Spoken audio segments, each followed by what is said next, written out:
வணக்கம். நீங்கள் எடுத்துக் கொண்டிருப்பது சமூகத்தின் இன்றைய பிரதான செய்திகளுடன். செய்திகளுக்காக உங்களுடன் இணைந்து கொள்ளும் நான் இராத்ரத்தினம் அவசர். விரிவான செய்திகளுக்குள் செல்லும் முன்னர் முதலில் தலைப்புச் செய்திகள். ஈரானிய கப்பல் விவகாரத்தில் சர்வதேச கடல்சார் சட்டத்தையே இலங்கை பின்பற்றும் அமைச்சர் விஜித ஹீரத் அறிவிப்பு. இலங்கையை போர்க்களமாக்க முயற்சிக்கின்றதா அமெரிக்கா? விமல் வீரவங்ச சீற்றம். வடக்கு இஸ்ரேலில் வாழும் இளைஞர்களுக்கு அவசர எச்சரிக்கை. வளைகுடா நாடுகளை தாக்க மாட்டோம், பகிரங்கமாக மன்னிப்பு கோரினார் ஈரான் ஜனாதிபதி. ஈரானின் மெக்ராபாத் சர்வதேச விமான நிலையம் மீது தாக்குதல். துபாய் விமான நிலையம் அருகில் வெடிப்புச் சத்தம், ஸ்தம்பித்த சேவைகள். காலியில் கரை ஒதுங்கியுள்ள ஈரானிய கப்பலின் சிதைவுகள், மீன்களும் இறப்பதாக தகவல். நாட்டில் சர்க்கரை பயன்பாடு 3.5 மடங்கு அதிகரிப்பு, வாயு சுகாதாரத்திற்கு பெரும் ஆபத்து. வெளிநாட்டு தொழிலாளர்களால் இலங்கைக்கு கிடைத்த பெரும் தொகை. புழுக்களுடன் பொறித்த கோழி வழங்கிய கடை உரிமையாளருக்கு அபராதம் விதிப்பு. அவையமது தலைப்புச் செய்திகள். இனி தொடர்பான விரிவான செய்திகள். ஈரானிய கப்பல்களில் இருந்து மீட்கப்பட்டவர்கள் தொடர்பில் சர்வதேச கடல்சார் சட்டங்கள் பின்பற்றப்படும் என இலங்கை வெளி விவகார அமைச்சர் விஜித ஹேரத் தெரிவித்துள்ளார். இந்தியாவில் இடம்பெற்ற மாநாட்டில் கலந்து கொண்டு அவர் இதனை தெரிவித்தார். இதன்போது இலங்கைக்கு அப்பாலான கடற்பரப்பில் இடம்பெற்ற அமெரிக்க நடவடிக்கை இலங்கையின் பாதுகாப்புக்கு முறையாண்மைக்கும் எவ்வாறான தாக்கங்களை ஏற்படுத்தும் என்பது தொடர்பான விடயங்கள் குறித்து அமைச்சரிடம் கேள்வி எழுப்பப்பட்டது. இதற்கு பதிலளித்த அமைச்சர் விஜித ஹேரத், இந்த விவகாரத்தில் ஐக்கிய நாடுகளின் கடல்சார் சாசனம், அதாவது சர்வதேச சட்டங்களை பின்பற்ற வேண்டி ஏற்படும்.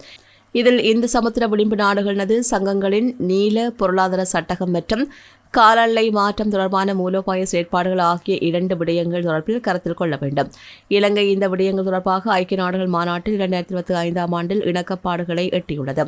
எம்மால் சர்வதேச சட்டங்களை மீண்டும் உறுதிப்படுத்த முடியுமானால் எந்தவொரு சவால்களுக்கும் இலங்கையினால் முகம் கொடுக்க முடியும். உலகின் பல நாடுகளைப் போலவே ஒரு நாடாக இலங்கையும் பல சவால்களை முகம் கொடுக்கின்றது.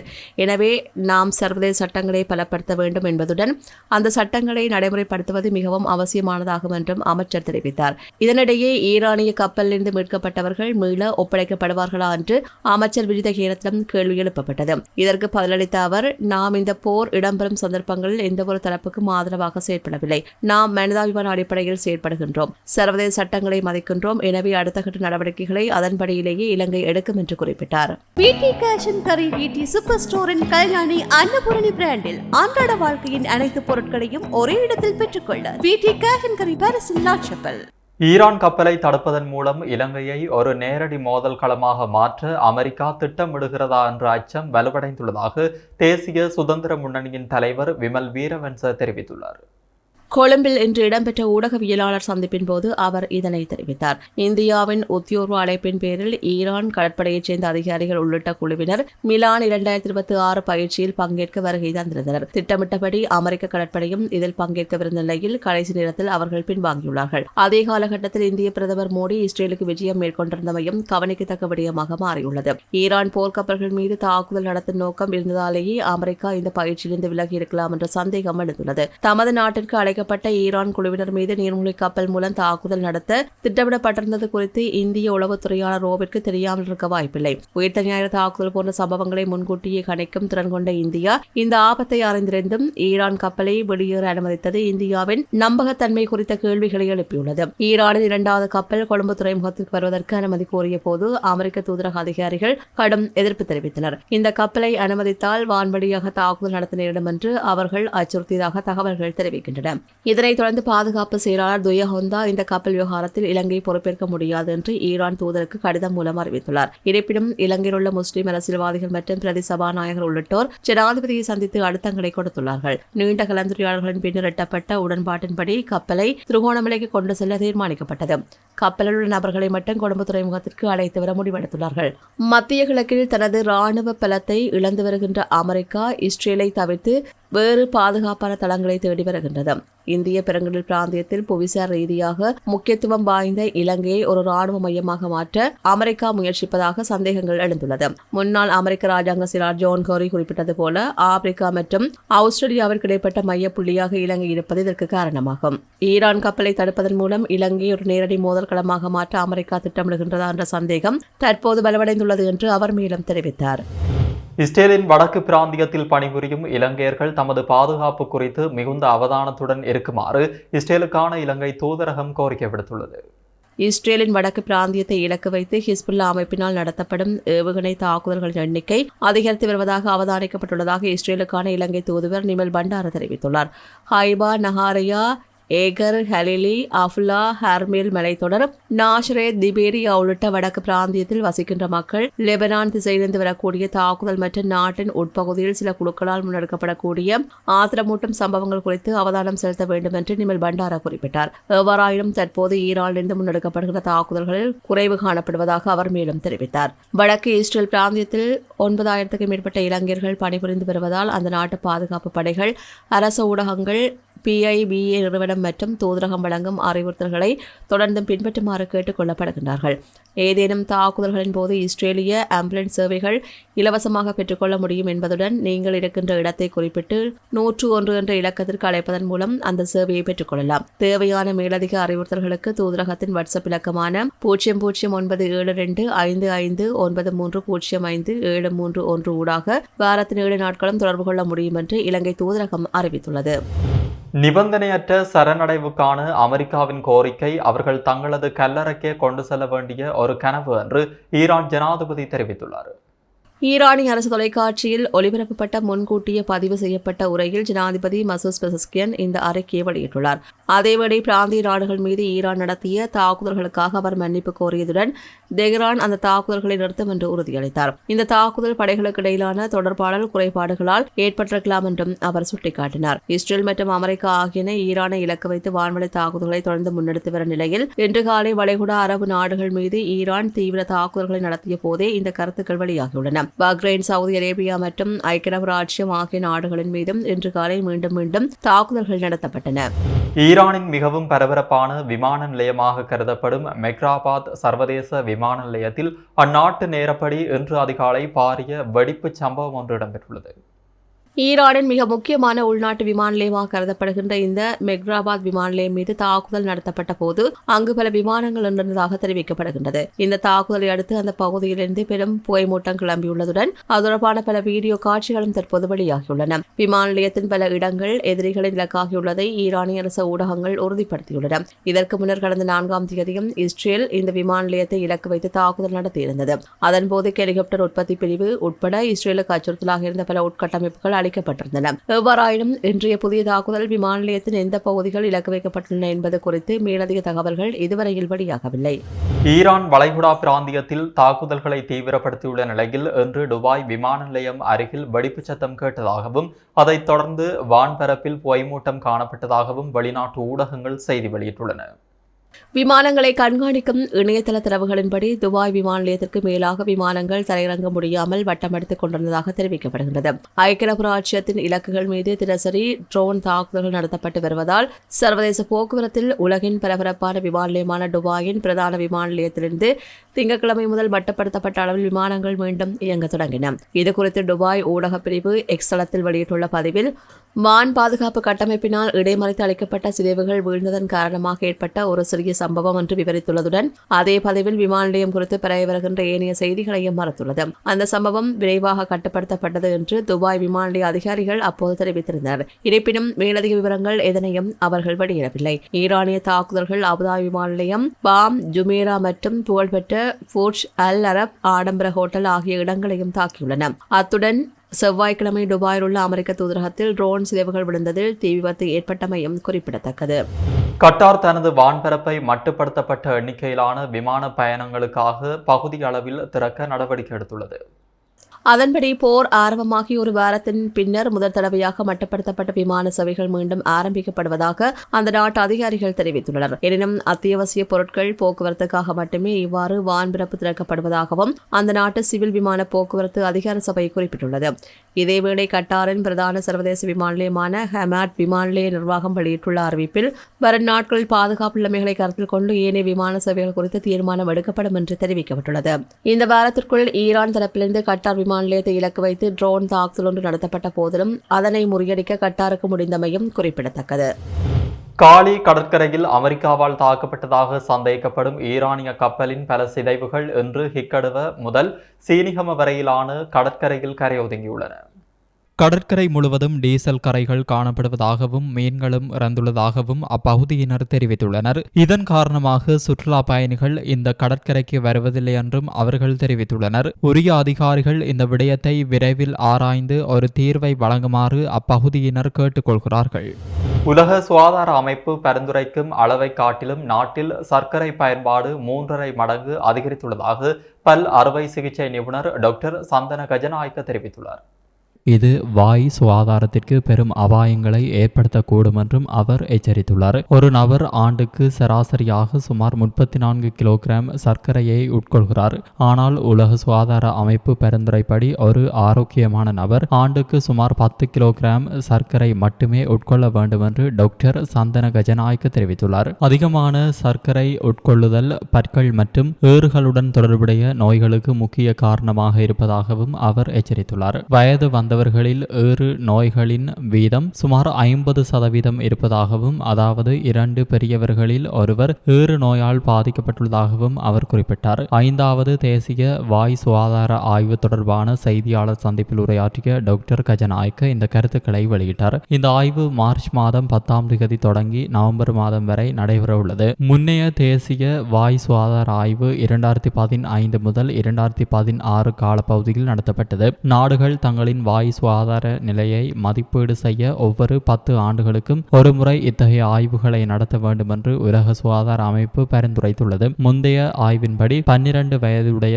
குழந்தைகளில் சுமார் 30% பேருக்கு பல் சிதைவு இருந்தது. இது 1982 முதல் 1983 காலத்தில் நடத்தப்பட்ட முதல் தேசிய வாய் சுகாதார ஆய்வில் பதிவான சுமார் 70% ஒப்பிடுகையில் குறைவாகும். அதேவேளை 5 வயதிற்கு கீழ் உள்ள குழந்தைகளில் சுமார் 63% பேருக்கு பல் சிதைவு இருப்பதும் முன்பு நடத்தப்பட்ட ஆய்வுகளில் கண்டறியப்பட்டதாக தெரிவிக்கப்படுகிறது. மேலும் நாட்டில் 75% மேற்பட்டோர் பற்பசையை பயன்படுத்துவது பல் ஆரோக்கியத்திற்கான நல்ல முன்னேற்றமாக கருதப்படுவதாகவும் டாக்டர் கஜநாயக்க தெரிவித்தார். ஆனால் பொருளாதார நெருக்கடியால் பற்பசை விலை அதிகரித்ததன் காரணமாக மீண்டும் பல்பொடி தயாரிப்புகள் சந்தையில் அதிகரித்துள்ளதாகவும் அவர் எச்சரித்தார். பல்பொடியின் கரடு முரடான தன்மை பற்களுக்கு சேதத்தை ஏற்படுத்தக்கூடும் என்றும் அவர் தெரிவித்துள்ளார். 2026ஆம் ஆண்டு பிப்ரவரி மாதத்தில் வெளிநாட்டு தொழிலாளர்களால் 729 மில்லியன் அமெரிக்க டாலர் வெளிநாட்டு பணப்பரிமாற்றம் இலங்கைக்கு அனுப்பப்பட்டுள்ளதாக இலங்கை மத்திய வங்கி தெரிவித்துள்ளது.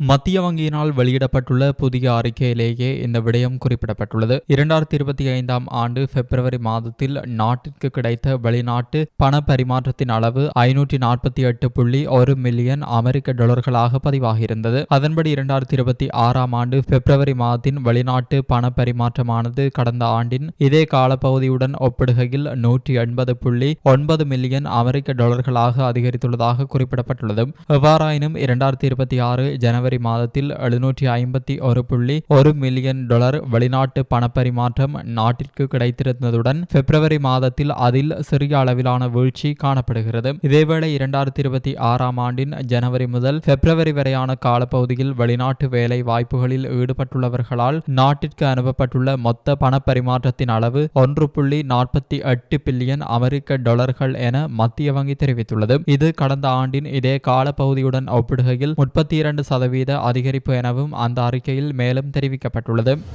வடமாகாண கல்வி திணைக்களத்தின் அநீதியான செயல்பாடுகளுக்கு எதிராக வரும் வாரத்தில் இலங்கை ஆசிரியர் சங்கம் நீதிமன்றை நாட உள்ளது.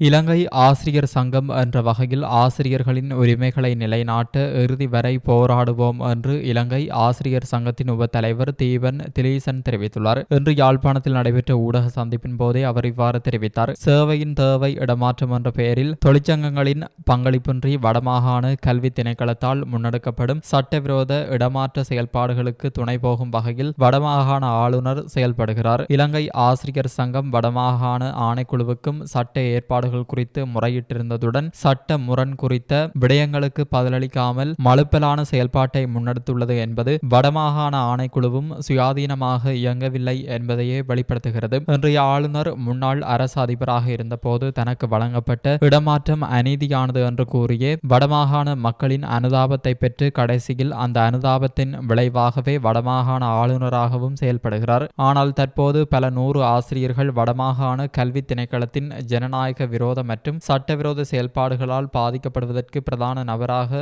ஆளுநரே செயல்படுகிறார். கடந்த கால அரசாங்கங்களின் அடக்குமுறைகளுக்கு எதிராக தொழிற்சங்கங்களோடு இணைந்து போராடிய JVP தொழிற்சங்கம் என்று வடமாகாணத்தில் ஆசிரியர்களை அடக்குமுறைக்குள் கொண்டு செல்ல உடந்தையாக செயல்படுகிறது. சேவையின் தேவை இடமாற்றம் என்பது நடைமுறைப்படுத்தப்படுவது தொடர்பில் போதிய சட்ட ஏற்பாடுகள் உள்ள நிலையில் JVP ஆசிரியர் சங்கத்தின் பொதுச் செயலாளராகவும் அரசாங்கத்தின் பிரதி அமைச்சராகவும் உள்ள மஹிந்த ஜெயசிங்கவும் உப தலைவராகவும் பிரதி அமைச்சராகவும் உள்ள பிரதீப்பும் தங்கள் தொழிற்சங்க இடமாற்ற சபை உரிமை பறிக்கப்பட்ட விடயத்தை கூட தட்டி கேட்க முடியவில்லை என்றால் இந்த முறையற்ற செயல்பாடுகள் அரசாங்கத்தின் முழுமையான தலையீட்டுடன் தான் இடம்பெறுகிறது என்பதை வெளிப்படுத்துகிறது. இந்த ஆபத்துக்களை வடமாகாண கல்வி சமூகம் விளங்கிக் கொள்ள வேண்டும். இந்த அநீதியான செயல்பாடுகளுக்கு எதிராக வரும் வாரத்தில் இலங்கை ஆசிரியர் சங்கம் நீதிமன்றை நாட உள்ளது. இலங்கை ஆசிரியர் சங்கம் என்ற வகையில் ஆசிரியர்களின் உரிமைகளை நிலைநாட்ட இறுதி வரை போராடுவோம் என்றும் தெரிவித்துள்ளார்.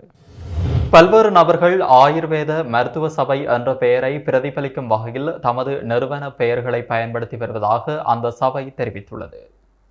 ஆயுர்வேத அல்லது சுதேச வைத்தியர்களாக முறையான தகைமை பெறாத நபர்களை பதிவு செய்தல், விழிப்புணர்வு நிகழ்ச்சிகளை நடத்துதல், சிகிச்சை நிலையங்கள் மற்றும் கல்வி நிறுவனங்களை முன்னெடுத்தல் ஆகியவற்றினூடாக மோசடியான முறையில் பணம் ஈட்டும் நடவடிக்கைகள் இடம்பெறுவதாக தகவல் கிடைத்துள்ளதாக அந்த சபை விடுத்துள்ள அறிக்கையில் சுட்டிக்காட்டப்பட்டுள்ளது. ஆயுர்வேத, சித்த, யுனானி மற்றும் சுதேச வைத்திய முறைகளில் ஈடுபடுவதற்கு வைத்தியர்களுக்கு சட்டபூர்வ அதிகாரத்தை வழங்கும் ஒரே நிறுவனம் ஆயுர்வேத மருத்துவ சபை மாத்திரமே ஆகும். பொதுமக்கள் ஆயுர்வேத அல்லது சுதேச சிகிச்சைகளை பெறும்போது சம்பந்தப்பட்ட வைத்தியர் சட்டபூர்வமான தகைமையை கொண்டவரா என்பதை ஆயுர்வேத மருத்துவ சபையூடாக விளங்கிக் கொள்ள முடியும் எனவும் தெரிவிக்கப்பட்டுள்ளது. ஆயுர்வேத பாரம்பரிய சுதேச வைத்தியர்களாக தோன்றி சிகிச்சை அளிக்கும் சந்தேகத்திற்கிடமான நபர்கள் குறித்து தகவல் கிடைத்தால் அது குறித்து தமக்கு அறிவிக்குமாறு ஆயுர்வேத மருத்துவ சபை பொதுமக்களிடம் கோரிக்கை விடுத்துள்ளது. இவ்வாறான மோசடி நிறுவனங்கள், அமைப்புகள் அல்லது நபர்களுக்கு எதிராக 1961 ஆண்டின் 31 இலக்க ஆயுர்வேத சட்டத்தின்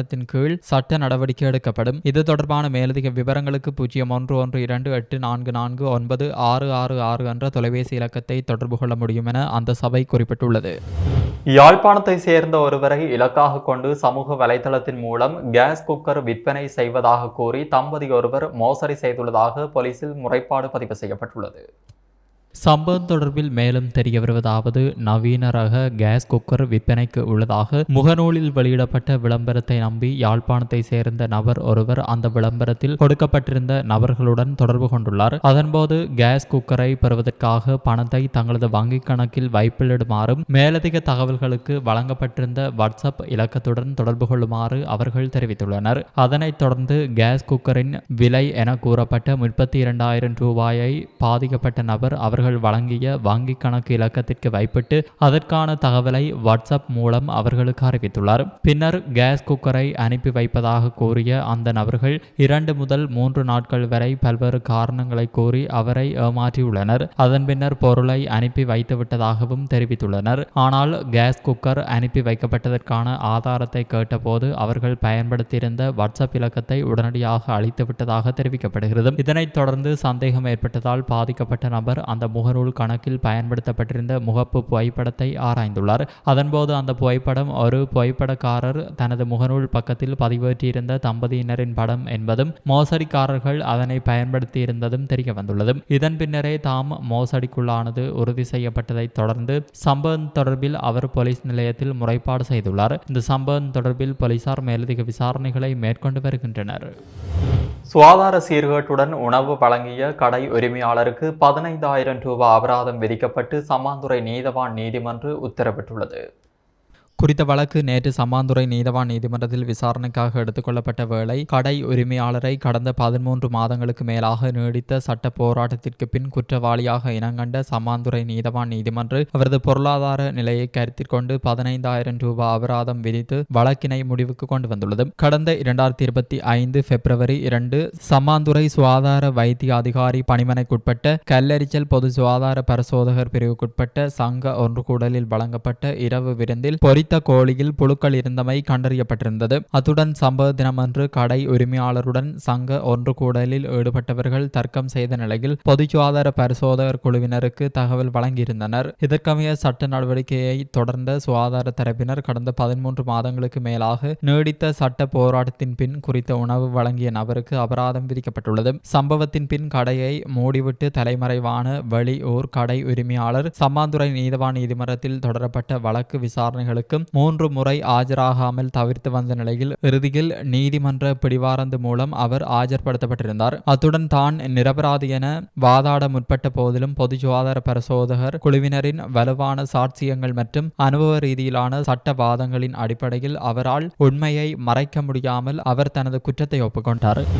இத்துடன் சமூகத்தின் பிரதான செய்திகள் நிறைவடைகின்றன. தொடர்ந்தும் சமூகத்துடன் இணைந்திருங்கள். நன்றி, வணக்கம்.